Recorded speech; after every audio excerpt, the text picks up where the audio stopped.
Personel militer kelompok Vostok terus meretas pertahanan angkatan bersenjata Ukraina di Velika Novosiyolka. Prajurit kelompok pasukan Vostok memasang bendera Rusia di salah satu bangunan yang direbut kembali dari musuh di tengah desa. Unit penyerangan kelompok tersebut berhasil membela pemukiman menjadi dua bagian, memblokir formasi militer Ukraina dan mulai menghancurkan mereka. Di Velika Novosiyolka, pembersihan gedung ruang bawah tanah serta benteng angkatan bersenjata Ukraina terus berlanjut. Awak artileri roket dan meriam serta operator non-FPV memberikan dukungan tembakan untuk pesawat serang mengenai titik tembak dan personel musuh.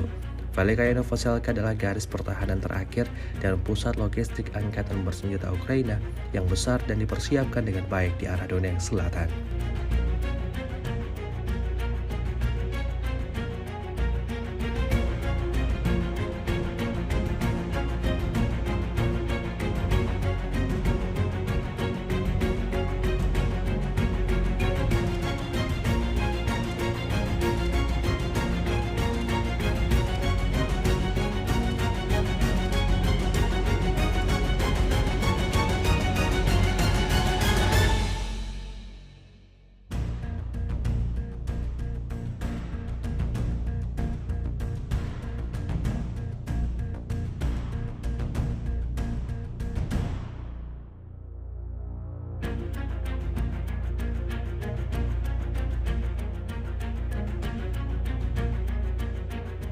Download Tribun X sekarang, menghadirkan lokal menjadi Indonesia.